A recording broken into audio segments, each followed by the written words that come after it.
Hello and welcome to TA for Traders. It's Wednesday the 19th of April. I'm Nigel Croft.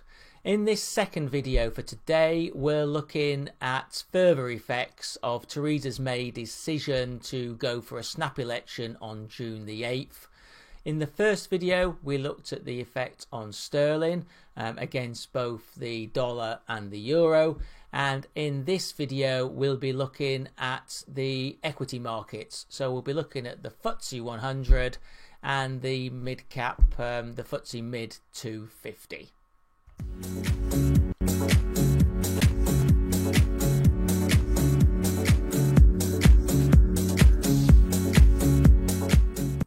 So here we have the daily on the FTSE 100, and obviously you can see the effects of the of Theresa May announcement yesterday. I mean, the index had been weak anyway, up from early morning, certainly after 10:30 when there was some rumours going around that she was going to make an announcement, and then obviously on the announcement the index moved lower.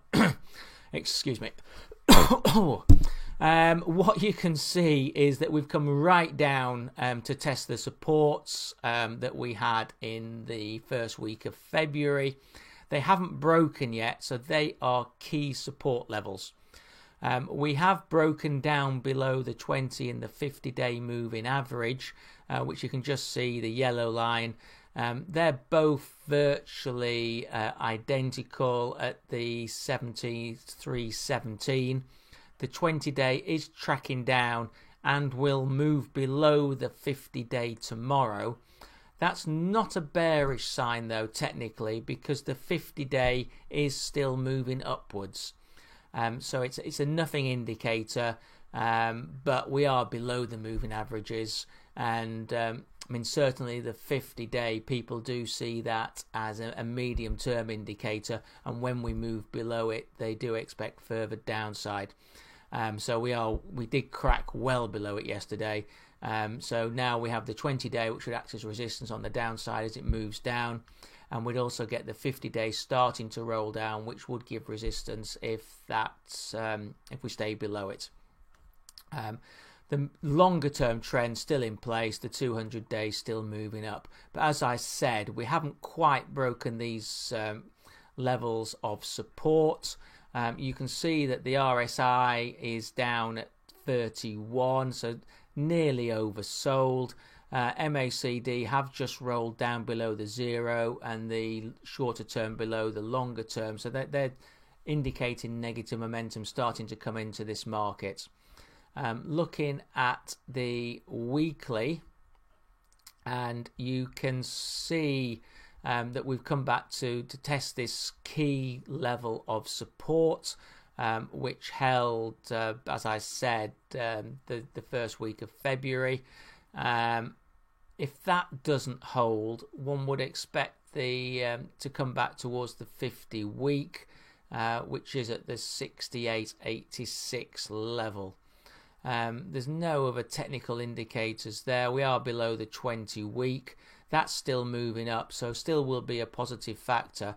If we could have a short-term rally and get back above there, that would be very good, and we could say that the trend was still in place, but at the moment that's looking doubtful.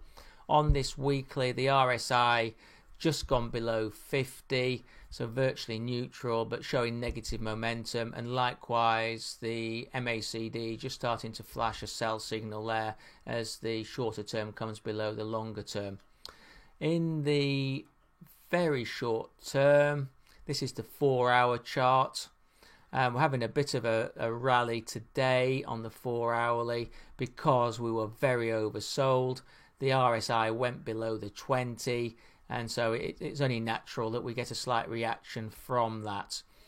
This rally could take us up towards the 72 level, and then it would be tested, this market does look like it wants to test those supports, but in the short term there could be a rally, so let's just wait and see. And on the support resistance levels that you should be looking at, the key support is this 70.89 spot 4 level. Keep your eye on that. If we fall below there, the next support's at 69.34. On any upside, as I said, on the 4 hourly, it looks like 7200 level would be a key level. Above there, the resistance 72.53, and then that downtrend in 20-day moving average is at 73.17. Quickly moving on to the mid 250, and here it's a completely different picture. You can see there's not as much volatility straight away. The intraday moves aren't as big as in the FTSE, but it had a very good move up through last week, and yesterday's fall hardly even registers. It only brings us back down to where we were last Wednesday. The bull picture here, we had a trampoline effect off the 20-day, still in play. The 20-day will give solid support. That's at 19.099. It hasn't affected the picture at all here. Still looks very good. Moving average is moving up. Perhaps the RSI has broke. It was showing very positive upside momentum. Obviously, that's cracked down. Keep your eye on that. That does need to get back up quite quickly. So watch that and watch the MACD, which are rolling. But the picture there does remain in place. And quickly looking at the weekly, and you can see there's this positive uptrend in place, and it hasn't been broken by the move down yesterday. So the bullish picture remains on the FTSE MIB 250. And on the support resistance levels on this index, resistance, which is the all-time high, that came in on Friday, 19.525.33, with the supports, as I said, at that 20-day, 19.099.55, and then the support number 2, 18.919.32. So this has been TA for Traders, looking at the UK indices after the decision by Theresa May to go for a UK election on June the 8th. On the FTSE, we're approaching a key support level. Please be aware of that and keep your eye out for that. But the FTSE mid 250 still in its uptrend, and just keep your eye on that 20-day moving average as the key support level. Thank you for watching this video. If you enjoyed it, please do subscribe to the YouTube channel. There's more videos coming along. Please remember that these videos are my opinion only and are for educational purposes and are in no way meant to be investment recommendations. Please do read the disclaimer. Thank you.